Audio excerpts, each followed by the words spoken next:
Hello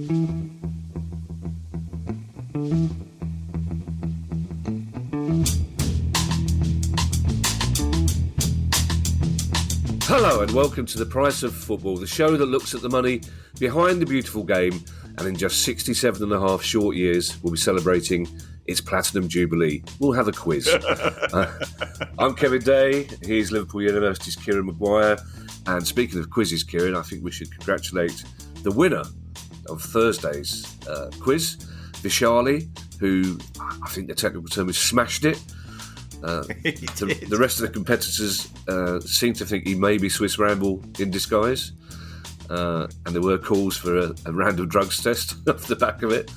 But thank you to everyone who took part. It was a most enjoyable experience. And Kieran, I have to say, thank you for putting together such a lovely quiz with such nice catchphrase style videos in the background. It was good fun, and I think the new format worked because we didn't have any people turn up who decided to undress themselves. Yes.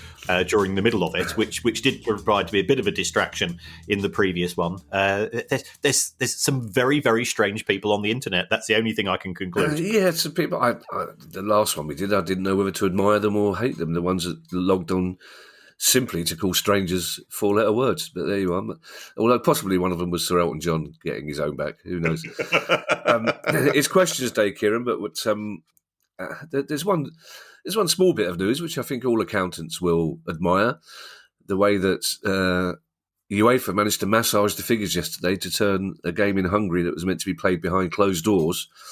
They managed to allow 30,000 people in because of a small loophole in UEFA's regulations that they clearly didn't understand, and the sinister sound of 20,000 children booing the England team taking the knee.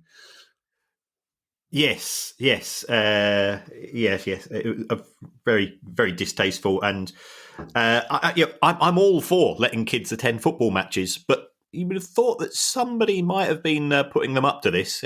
Kids don't normally spontaneously do things like that unless they're indoctrinated to do so. So not great. I mean, I think England have got a match behind closed doors following the spectacular bellendery at the European Cup, the European Championship finals last year, which I fully understand. I can understand it from UEFA's point of view.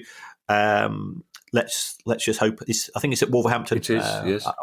And I think there'll be a more positive reaction from our youth. Well, you'd think so. I've got a very good friend of mine, a Palace fan. He claims to be Hungary's only Palace fan. Akos, who tweets under the name Grey Jogging Bottoms. He's Hungarian. He's very much not of the sort of person who would boo the knee, and I imagine he's very embarrassed. But you think UEFA would notice the loophole, apparently, in the regulations that says children can be allowed to a behind closed doors game, but only accompanied by an adult. But somebody in Hungary, obviously their silver tongue lawyers are better than ours, because I imagine our behind closed doors game will be behind closed doors. But that's for another day. Let's get on with some questions, Kieran, as we have some very good ones. And I know that you've got a Platinum Jubilee street party to go to, which I'm sure the Irish members of your family will wholeheartedly endorse. I imagine the Baroness is supplying gin and tonics and Pimm's, is she? She's currently trying to finalise her coronation chicken recipe, which involves wandering through at random points to get me traditional British bloke style. Dip your little finger in and go, it's all right. Needs a bit more lemon, and that's about as far as I've got. Again, you managed to make that sound like a euphemism, Kieran, but there you are. Our first question comes from Dan Freer, and it's about somebody who has captured the imagination of all English football fans, Ben Foster. And Dan says, having watched the YouTube vlogs of Watford goalkeeper Ben Foster, I've become amazed at the level of non-footballing staff that larger Championship and Premier League clubs seem to employ. Now, while I don't imagine the cost of this is anywhere near that of the football staff, what sort of costs are associated with these non-playing staff? Because Dan's absolutely right. You look at the benches of any club now, and there's a myriad of technical staff, aren't there?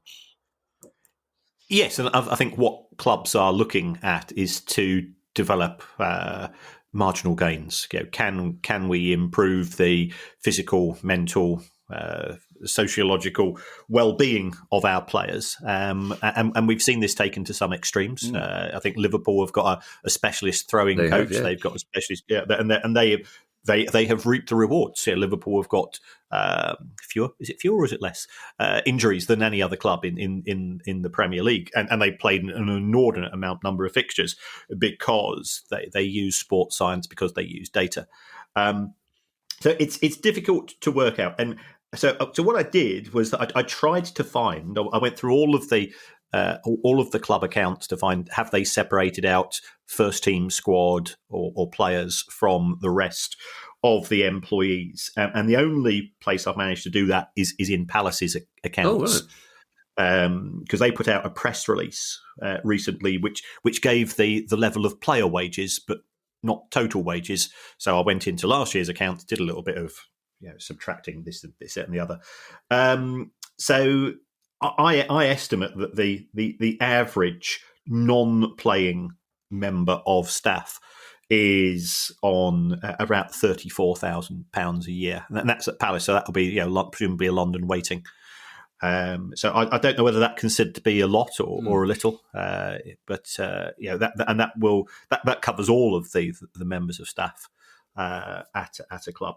So that's where we are. But clubs are looking to develop individual abilities, and there was a really good article in, I think it might have been in today's Times, that I was looking at this morning about, especially about goalkeepers, because if you think about it, what the role of the goalkeeper has changed more than any other position on the pitch since we started watching the game. And the reason for that is, first of all, back passes to goalkeepers. You used to be able to pick it up. You can't do that anymore.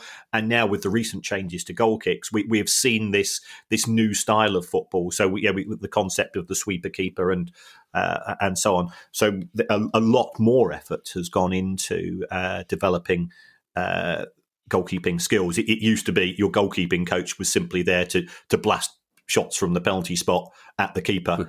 And that was as far as it went, and now there's a lot more goes into it. So that's why I think Ben Foster, along with his vlog and his predictions, he did predict Brighton to be relegated this season. So just reminding there, just putting it out there, Ben, that there's a lot of money to be made. But the thing is, if you're a centre forward and you make a mistake, that's somebody will whinge at you. If you're a goalkeeper and make a mistake, that's a goal. Yeah, and goalkeepers are perhaps the most underrated part of the team.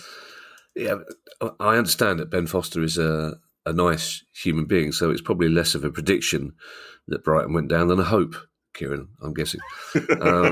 And speaking of less, in general, to answer your question, if it ends in an S, it's fewer. So the Baroness has had less gin than I have, but I've had fewer beers. It's one of the many, many reasons why we could never take my father-in-law to a supermarket, God rest his soul, because he would just get apoplectic every time he saw the sign saying 6 items or less. He just said, 6 items or fewer. So, Ian, you're completely lost. You don't know which way you're facing this giant coat. Let's not worry about that. Liam Hughes has a question, which has cropped up before, but it's becoming very pertinent with the ending of shirt front sponsorship by gambling companies impending. And Liam Hughes says, since youth football shirts are not allowed to display gambling sponsorships, where does this rule stand when an under-18 player features for the first team if they do have a gambling sponsor? I believe, Kieran, this happened in a Derby Cup time when they were very short players and they played a couple of kids, and it was pointed out they shouldn't be wearing those shirts. So it's an interesting question. Yeah, the rules... The rules of the competition take precedence in a conflict such as this.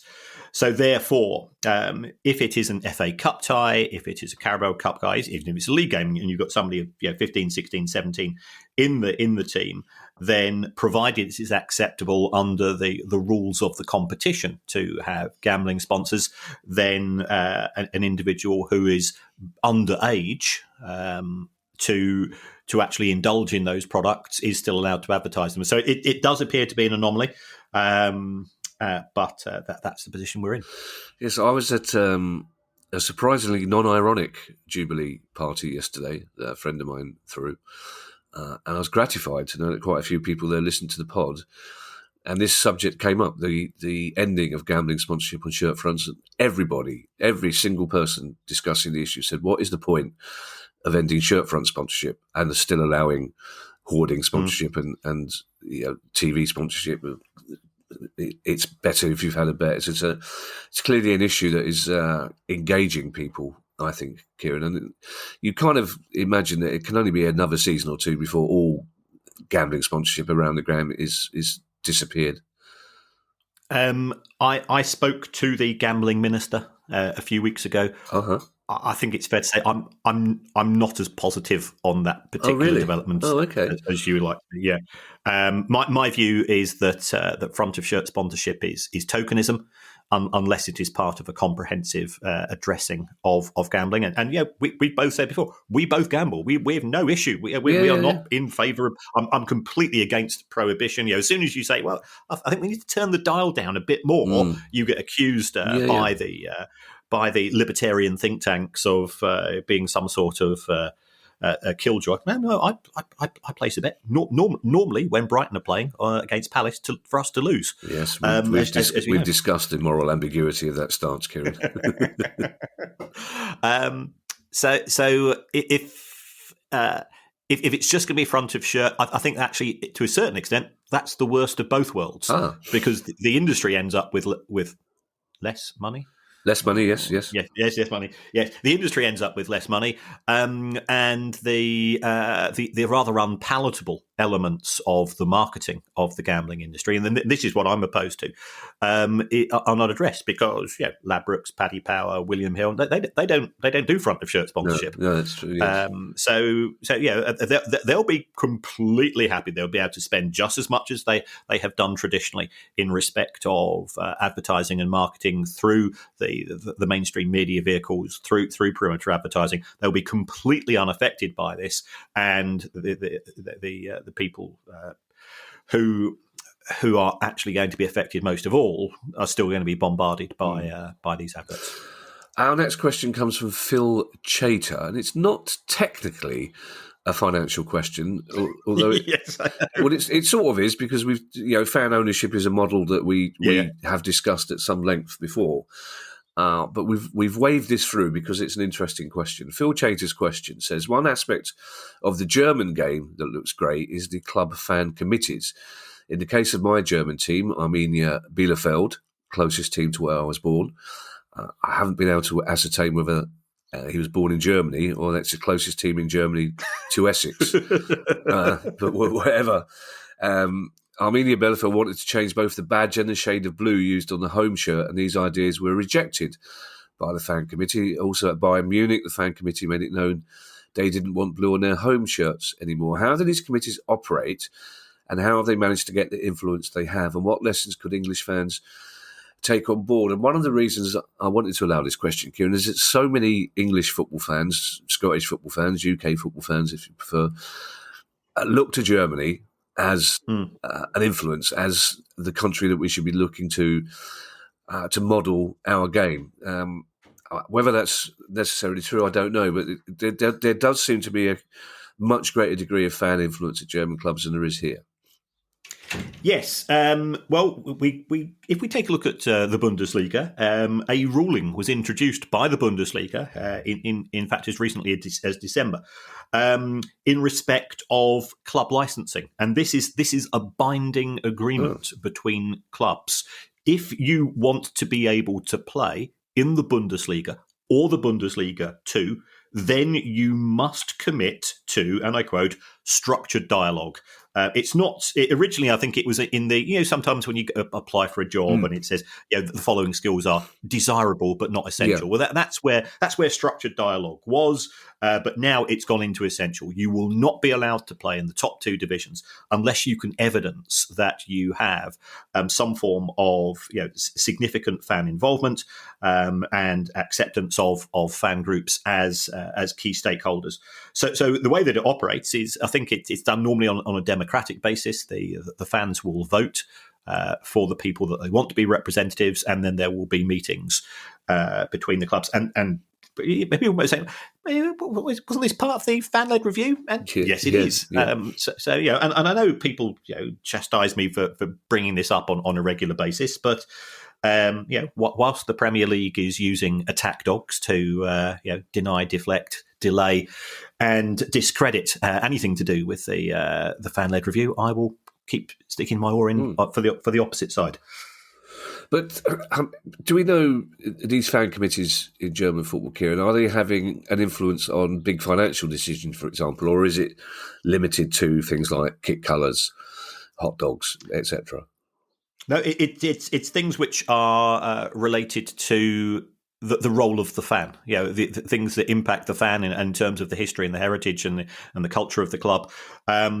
The fan groups don't want to get involved in intricate financial decisions. No, they will openly admit that we are not providing that level, that nature of funding. We pay for our season tickets, we pay for our match tickets, we pay for our merchandise, and we expect to be treated with respect on the back of that, and that's as far as it goes. And certainly from what I've seen with regards to the dialogue that has happened now with some Premier League clubs and fan groups, and there are some absolutely brilliant fan groups. Spirit of Shankly, I've got nothing for admiration for. I hosted a panel recently with regards to LGBT fans, and Spirit of Shankly came on, and the way that they put forward the case there was absolutely magnificent. So.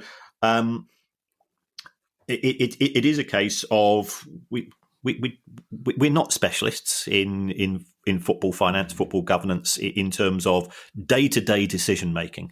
That's left to the club, but there are certainly things which do have an impact on us in terms of our sense of identity with the club, and that those are brought up by the fan groups and discussed. And if you. But everybody wins from talking to each other. It's when you've got the high-handed approach taken by some people in football that you end up with monstrosities such as Super League. Imagine the tension, though, Kieran, at the Brighton fan committee meeting when they eventually get to vote on the thorny quinoa or couscous issue.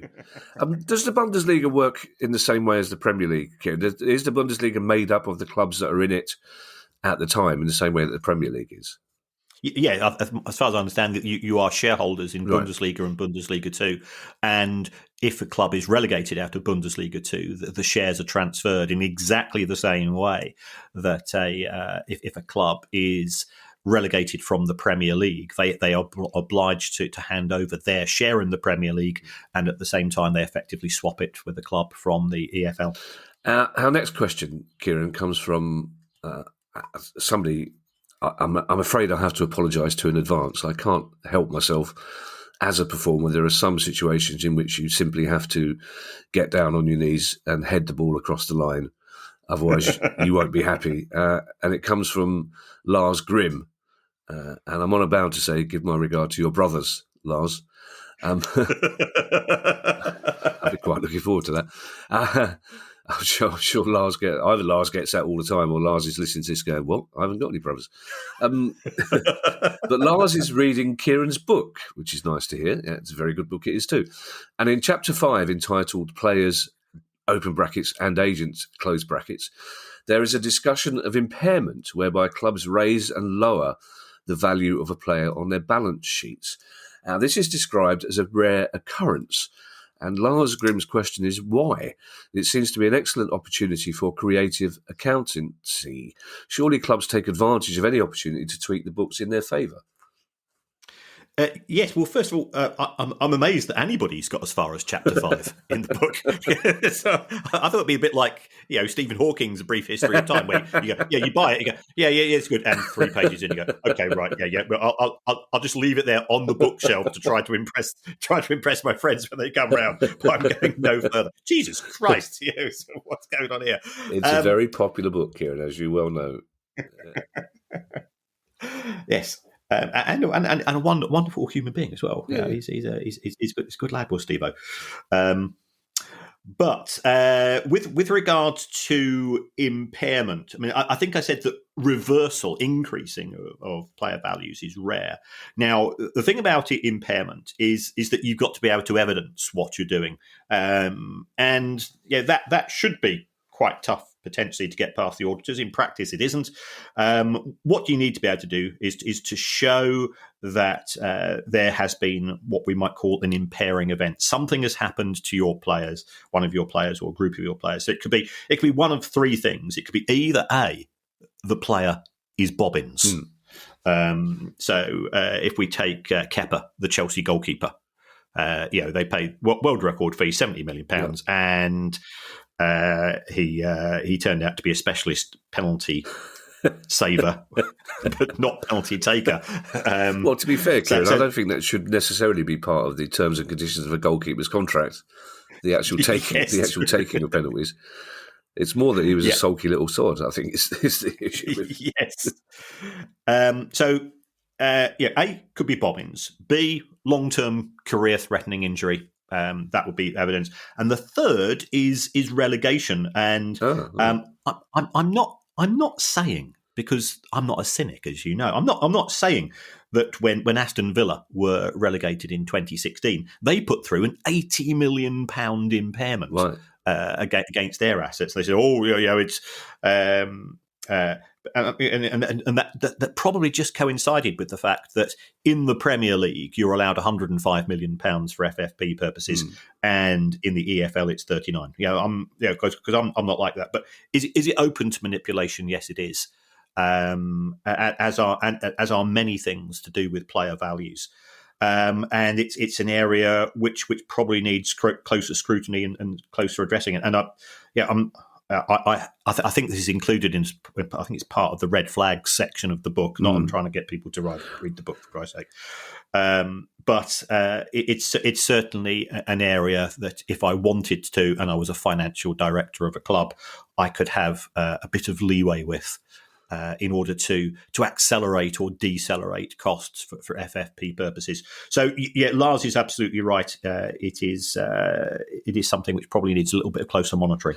So if you were to take Everton as an example, Kieran, where the general consensus of most journalists, pundits, and indeed Everton fans is that they have spent a lot of money in the past 2 or 3 seasons on players that haven't turned out to be quite good enough. Would that be something? Would a financial officer go, well, if the general consensus is not good enough, let's make that official? Yes, and to be fair to Everton, they have done that. They have put through some quite substantial expenses with regards to players who have been bought for significant fees and have not been appearing on the pitch on a regular basis due to a variety of reasons, some of which are to do with the manager thinking that they're not really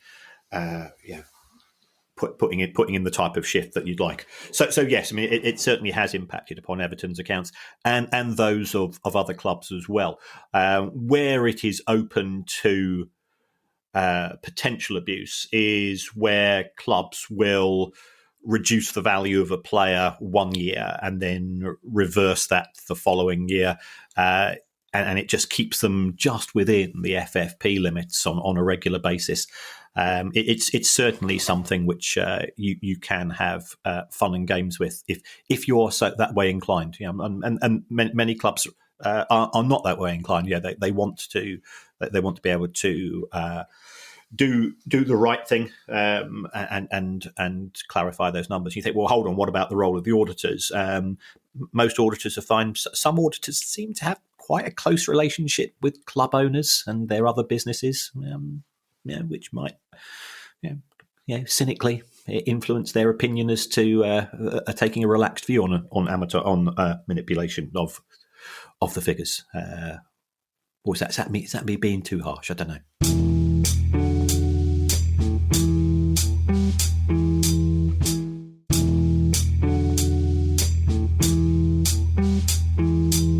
Now, our next question comes from Tim Stevens, and it's a question that a lot of people are asking about a subject that a lot of people are talking about. We're becoming obsessed with crypto. And Tim Stevens says, as more teams develop relationships with cryptocurrencies, will one or more of them be willing to finance, transfer, and other operations in crypto? Would this be feasible under FFP regulations, either UEFA or the Premier League, or do these regulators require finances are expressed in local currencies?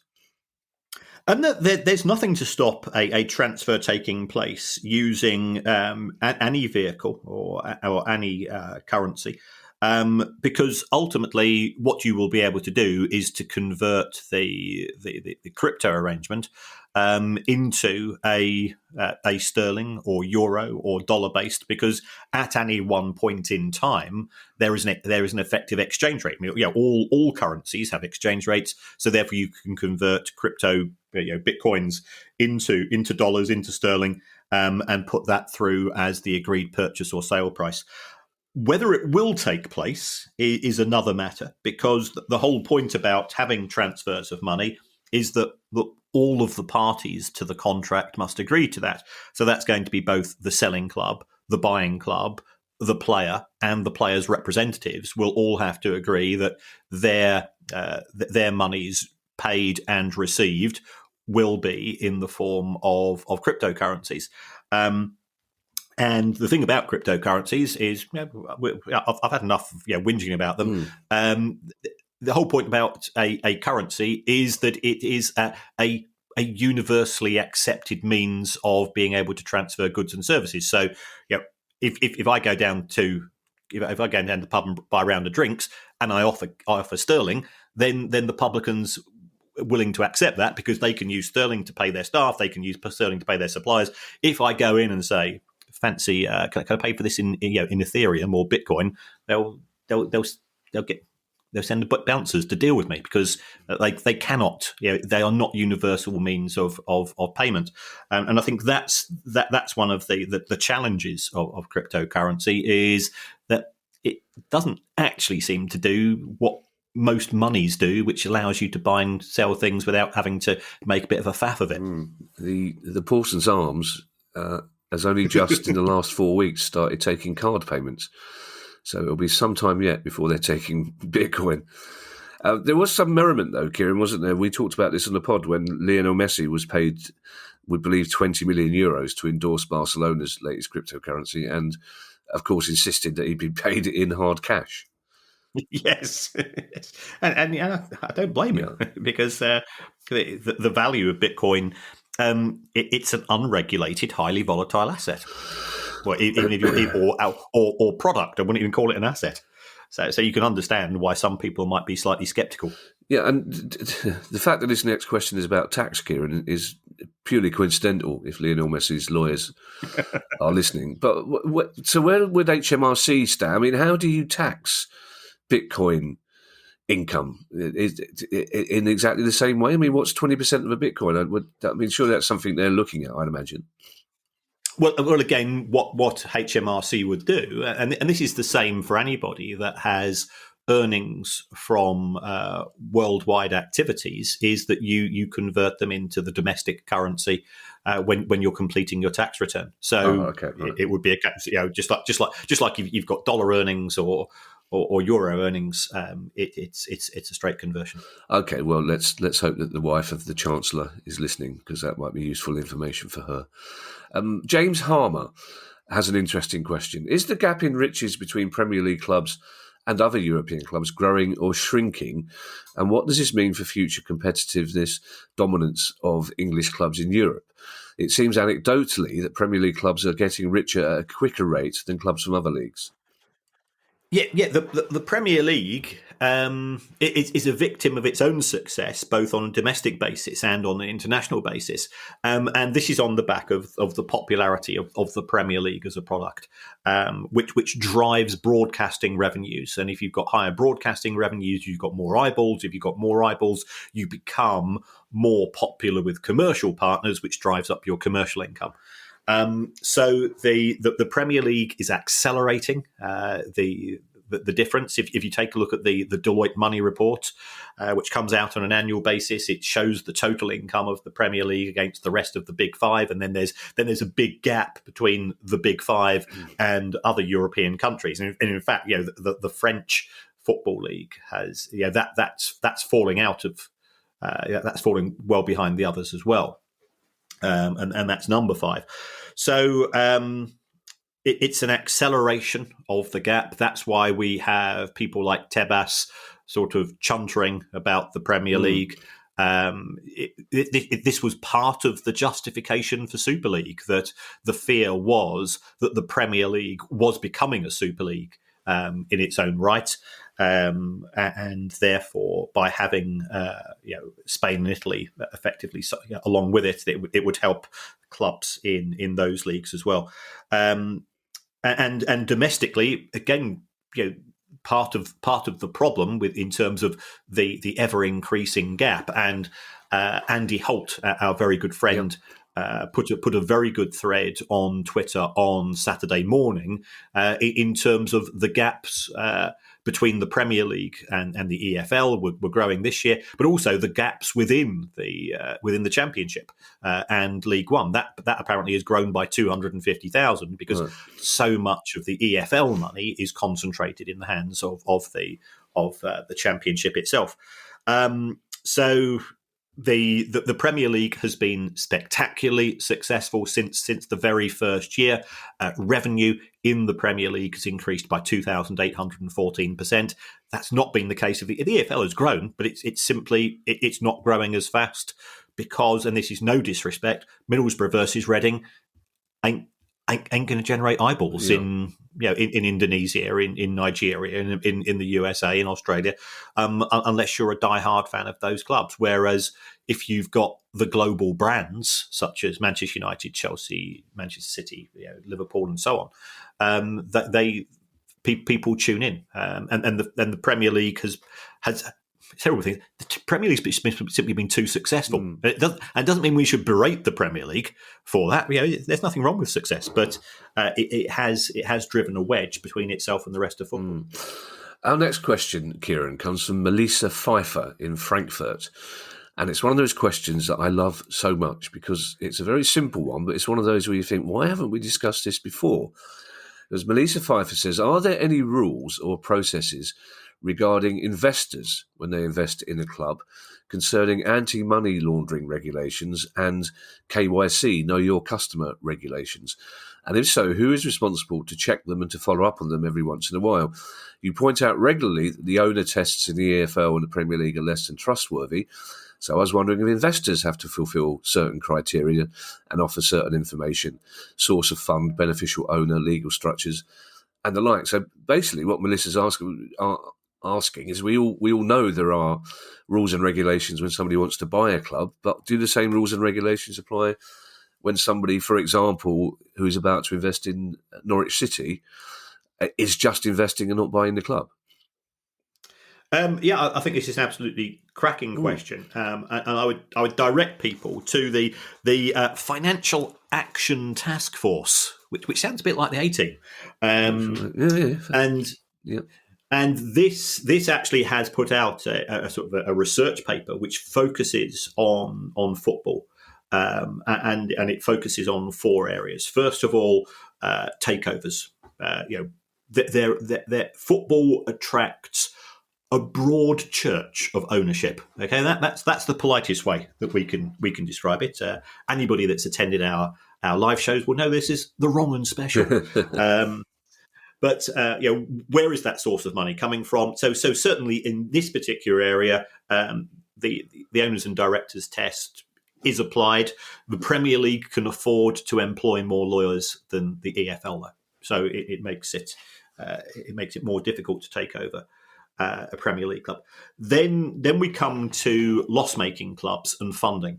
Where are the sources of funding that are propping up so many clubs in domestic football?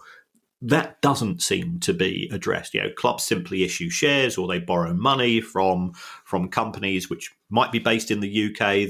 They might be based overseas. There's a lot of funding, and some of that funding will be coming from tax havens, British Virgin Islands, Cayman Islands, Isle of Man, Channel Islands, and so on. Doesn't mean that's wrong at all, but it's where there is less scrutiny. Then the next issue is that of player transfers, because this does give scope for money to go from one country to another relatively easily. Where is the source of that money?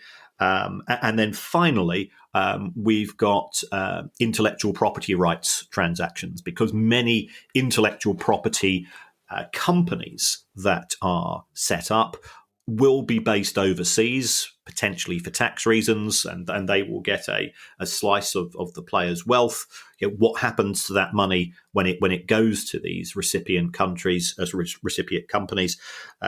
Again, many of which are based overseas, are the people involved of high upstanding. So football is certainly a vehicle through which money laundering can take place. Clubs will do what they have to do in terms of satisfying FIFA, UEFA, and domestic football association rules. But in terms of know your customer, I don't think there are dedicated activities by clubs in respect of that. That's interesting. Daniel Wright is a Bristol Rovers fan. And Daniel Wright asked this question. And he says, the latest twist in the new Bristol Rovers stadium saga has seen land purchased by a developer, not the club, in central Bristol. They want to build a new stadium and the club would rent it on a long-term lease. How much of a risk does a move away from stadium ownership pose, and what limitations might this put on our income opportunities? Yeah, I think it's a crack of this from Daniel. Bristol Rovers, I believe that they're trying to increase the capacity of the Memorial Stadium over the course of the summer. They've just been promoted. I think the capacity is just under 10,000 at present. They want to increase that, and they can do that because they own they own or have rights in respect of the property. This is owned by a company called Bristol Rovers (brackets 1883 Limited). They've got significant property assets. If you go to a developer, it can work out to the benefit of all parties, but not guaranteed. So I think a classic example is the position of West Ham and the London Stadium. And I think it's fair to say that there have been teething problems over a period of 5 to 6 years, which are just about being dealt with now. That they've managed to again increase the capacity there, but we're recording this on Sunday, the 5th of June. The National League final, which we've dealt with as a separate issue, is taking place there today. And West Ham are not the beneficiary of that. On match days, they don't get the rights in terms of catering and so on. So you are potentially restricting your revenue flows from being a tenant. And it's the same as with a property. If I own my house and I want to go and paint it in blue and white stripes, I probably can do so. If I'm renting it, I've got to get the permission of the landlord. So it's that old the old chestnut of is it better to rent or buy, and all of the associated gains and losses with regards to that apply to a football club as well. If it's on a long lease, that's fine. If it's a long lease with break clauses which allow the developer to give you 12 months notice to get out, then that could be a problem. Why would you want to knock £100,000 off the value of your house by painting it blue and white stripes, Kieran? Speaking of the National League final, I think we should mention this because we spoke about the fact that Grimsby fans were crowdfunding to buy tickets for those fans in that part of the world who couldn't afford to buy a ticket at those stupid prices. And many Grimsby fans got in touch with us to say that Wrexham fans had contributed to that fund in great numbers. So I think Wrexham fans deserve a massive round of applause considering that they weren't taking part as expected in that game. I think that's an immensely generous gesture from Wrexham fans to do that. But again, it's yet another example, Kieran, that we discover on a weekly basis that the vast majority of football fans are very decent human beings who will recognise injustice and try to do something to sort it out. So well done, Wrexham. Our penultimate question comes from Robert Wassell, and he says, my question is on behalf of a very disgruntled West Brom fan base. Having spent a lot of time in that part of the world, because that's where my in-laws live, I think disgruntled, I would describe as a default setting of many people in the West Midlands, as evidenced by their next-door neighbour, who still makes me laugh when I said to him, "Morning, Sandy. Nice day. Yes, it won't last." So, fair enough. I'll see you later. Robert Wassell says, I want to know if there's any update on the sale of the club, West Brom. If not, what is the going rate? And has there been any previous interest? It's an odd situation, West Brom, Kieran, because they started last season after being relegated looking like they would bounce straight back, and then it all sort of fell apart. And there's that worry, of course, that if you don't get out the Championship first time, it becomes harder and harder. And West Brom is a club that should be in the Premier League, and it should be selling out every week. And you would imagine somebody would want to buy it. Yes, somebody is willing to buy it, but the asking price by Gauchon Lai, who is the present owner, is it was £200 million when West Brom were in the Premier League. Now, in the Premier League, okay, yeah. Yeah, they were in the Premier League 12 months ago. But first of all, you need to establish yourself. So I felt that certainly was top heavy then. He might feel that he had overpaid for it. As far as deals in the Championship are concerned, I think the most expensive deal that I've seen is probably in respect of Leeds United when they were acquired by Rad Razani.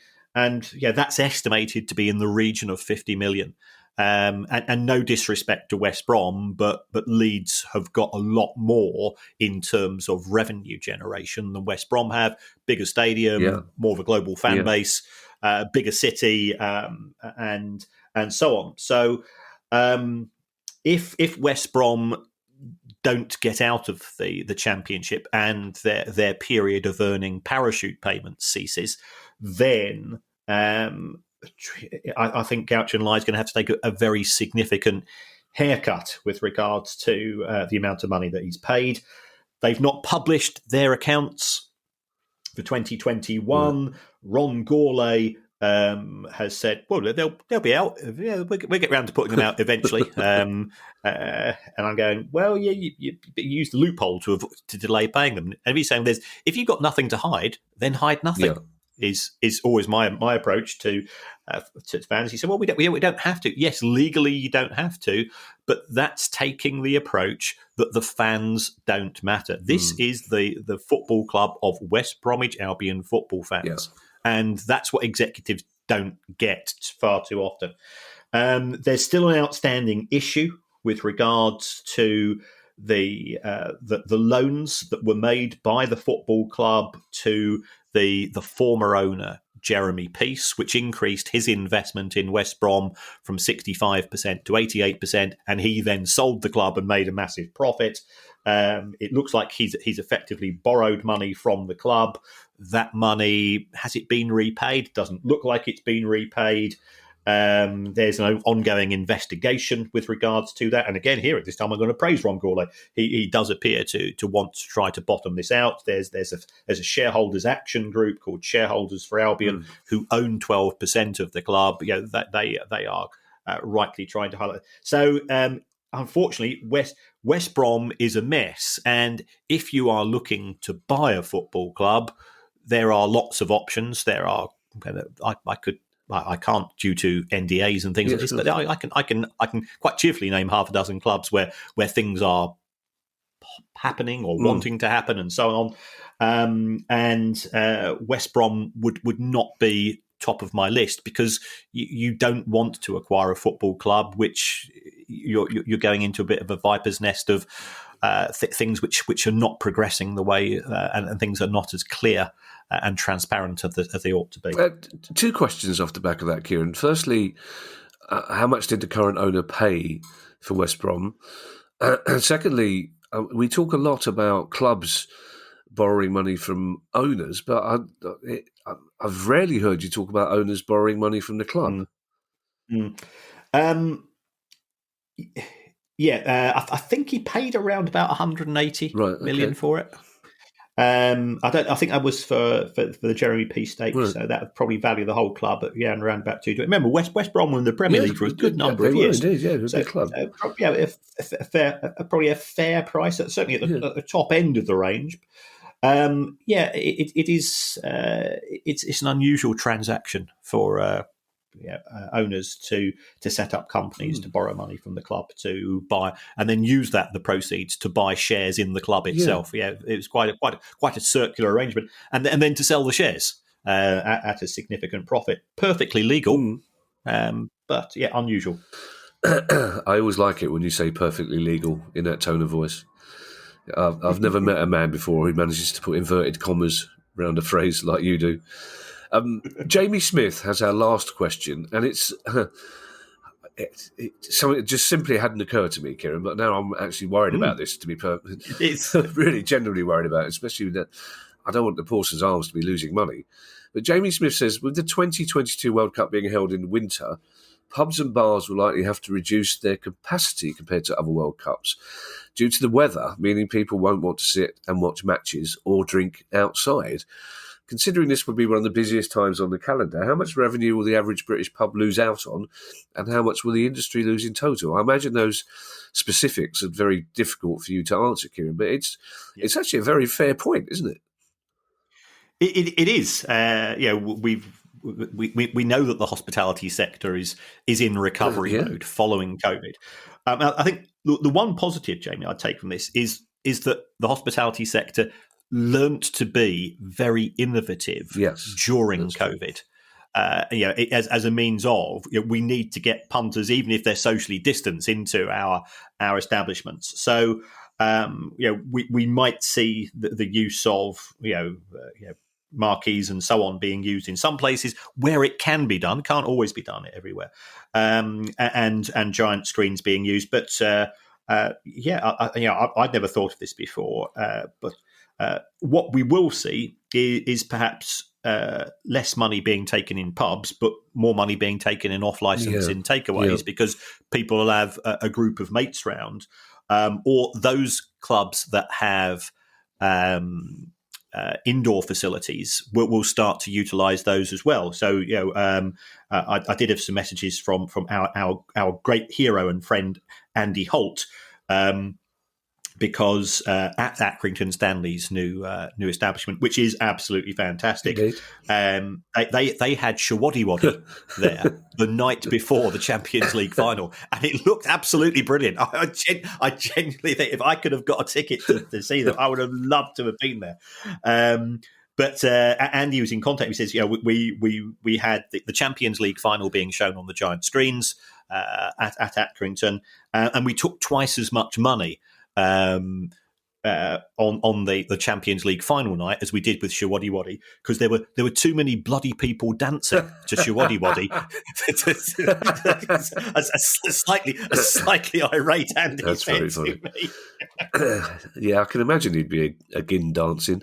I saw some of the images of that gig on social media. It made me laugh because one of them was captioned Shawaddy, brackets, one of them, because it's only one of the original Shawaddy left. Oh no! Yeah, I know, but I think you'd have to be a really hardcore Shawaddy fan to know which was the original Shawaddy and which wasn't. I just like saying Shawaddy, to be perfectly honest. I'm also slightly worried that at this garden party yesterday, plans are already in foot, because some bright spark said, well, it's 4 games a day in the World Cup, first 2 weeks, starting at 10 o'clock. We'll have to have a day in a pub watching all 4 games. Oh, Jesus, will we? Of course, the outcome is that we will undoubtedly have. Anyway, thank you to everyone who's donated to the pod via our Patreon page. If you'd like to join them and make a small monthly contribution to our always free to air pod, please go to patreon.com/priceoffootball. If you have a question you'd like answered on the show, email us at questions@priceoffootball.com. We'll be back on Thursday with our regular news pod, and in the meantime I shall hand you over to Mr. Kieran Maguire for his customary farewell, which might be quite short because he's already pointed out on screen that the 4th day of the test started 10 minutes ago. Yeah, well, as always, folks, thanks very much. And thanks for everybody that turned up the quiz. And some of the messages you sent us They were lovely. at the end of it were really touching. We were absolutely made up, and we're glad that we can give something back to you. If you want to support us with Patreon for as little as £1 a month, that's absolutely is fantastic, and it does help us to grow the show and to bring on guests and so on. Another way that you can send us some positive and indeed groovy vibes for the show is to go onto your podcast app and to give us a review. You can give us 5 stars. It helps us in the charts. I think we're regulars now in sort of in the top 30 of the sports charts on Apple, which we're really made up about. And it doesn't matter. It doesn't matter what you say. If you want to give us a review, you could say you would rather have the show presented by Wincy Willis, a stalwart of GMTV's weather in the 80s, and Iggle Piggle from In the Night Garden on CBeebies. And man alive, you won't need mushrooms to have an out-of-body experience if you're watching that one. It's terrifying. And Iggle Piggle is just as scary. Thank you, everybody. And yes, I'll wholeheartedly adore it. I had got through the best part of a bottle of wine during the quiz, so I was slightly emotional anyway, but those messages we had at the end were lovely and heartwarming, so thank you all for that. Enjoy the rest of your week, and we'll see you on Thursday. Bye. The price of football.